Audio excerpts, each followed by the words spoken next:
सुखी जीवन का रहस्य। एक महान संत हुआ करते थे जो अपना स्वयं का आश्रम बनाना चाहते थे, जिनके लिए वो कई लोगों से मुलाकात करते थे। एक जगह से दूसरी जगह की यात्रा के लिए जाना पड़ता था।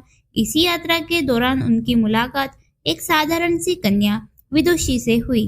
विदुषी ने उनका स्वागत किया और संत से कुछ समय कुटिया में रुककर आराम करने की याचना की। संत उसके मीठे व्यवहार से प्रसन्न हुए और उन्होंने उसका आग्रह स्वीकार किया। विदुषी ने संत को अपने हाथ का स्वादिष्ट भोजन कराया और उनके विश्राम के लिए खटिया पर एक दरी बिछा दी और खुद फर्श पर टाट बिछाकर सो गई। विदुषी को सोते ही नींद आ गई। उसके चेहरे के भाव से पता चल रहा था कि विदुषी चैन की सुखद नींद ले रही है। उधर संत को खाट पर नींद नहीं आ रही थी। उन्हें मोटे नरम गद्दे की आदत थी जो उन्हें दान में मिला था। वो रात भर विदुषी का सोच रहे थे कि वो कैसे इस कठोर जमीन पर इतने चैन से सो सकती है। दूसरे दिन सवेरा होते ही संत ने विदुषी से पूछा कि तुम कैसे इस कठोर धरा पर इतने चैन से सो रही थी? तब उसने बड़ी सरलता से उत्तर दिया, हे गुरुदेव, मेरे लिए मेरी ये छोटी सी कुटिया एक महल के समान ही भव्य है। इसमें मेरे श्रम की महक है। अगर मुझे एक समय भी भोजन मिलता है तो मैं खुद को भाग्यशाली मानती हूँ। जब दिन भर के कार्यों के बाद मैं इस धरा पर सोती हूँ तो मुझे माँ की गोद का आत्मीय एहसास होता है। मैं दिन भर के अपने सत्कर्मों का विचार करते हुए चैन की नींद सो जाती हूँ। मुझे एहसास भी नहीं होता कि मैं इस कठोर धरा पर हूँ। यह सब सुनकर संत जाने लगे।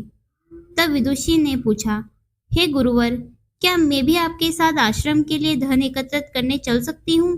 तब संत ने विनम्रता से उत्तर दिया, बालिका, तुमने जो मुझे आज ज्ञान दिया है उससे मुझे पता चला कि चिंत का सुख कहाँ है। अब मुझे किसी आश्रम की इच्छा न रही। यह कहकर संत वापस अपने देश लौट गए और एकत्र किया धन उन्होंने गरीबों में बांट दिया और स्वयं एक कुटिया बनाकर रहने लगे। शिक्षा। आत्म शांति एवं संतोष ही सुखी जीवन का रहस्य है। जब तक इंसान को संतोष नहीं मिलता वो जीवन की मोह माया में फंसा ही रहता है और जो इस मोह माया में फंसता है उसे कभी चैन नहीं मिलता। जीवन का सुख संतोष में है।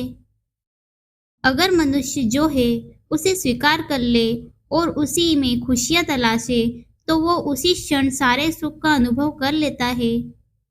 जिस तरह विदुषी एक वक्त के भोजन को ही अपना सौभाग्य मानती है और कठोर धरा पर भी चैन से सोती है, उसी कारण उसे जीवन में सभी सुखों का अनुभव हुआ है। वहीं एक संत बैरागी होते हुए भी खाट पर चैन से नहीं सो पा रहा था क्योंकि उसे अपने आसपास जो है उससे संतोष नहीं था। जिस दिन उसने यह सत्य स्वीकार लिया उसे एक कुटिया में भी अपार शांति का अनुभव होने लगा। यह कथा सुखी जीवन का रहस्य कहती है। आज घर में अपार धन दौलत ऐशो आराम होते हुए भी लोग सुख शांति से नहीं रहते क्योंकि उन्हें जो है उसमें संतोष नहीं मिलता। कहते हैं ना, जिन्हें दूसरों की थाली में घी ज्यादा दिखाता है वो कभी खुद चैन से नहीं रहते। व्यक्ति को हमेशा वो चाहिए जो उसके पास नहीं है और वो मिल जाए तो नई महत्वाकांक्षा उसकी जगह ले लेती है। इस तरह पूरा जीवन असंतोष में ही बीत जाता है और अंत समय में भी चैन नहीं मिलता। अंततः संतुष्टि ही जीवन का मूल मंत्र है। अगर इंसान में संतोष है तो कोई दुख उसे तोड़ नहीं सकता। यही है जीवन का रहस्य। अगर आपको यह कहानी अच्छी लगी तो कमेंट अवश्य करें। हर रोज आपके लिए ऐसी ही कहानियाँ लेकर आएंगे।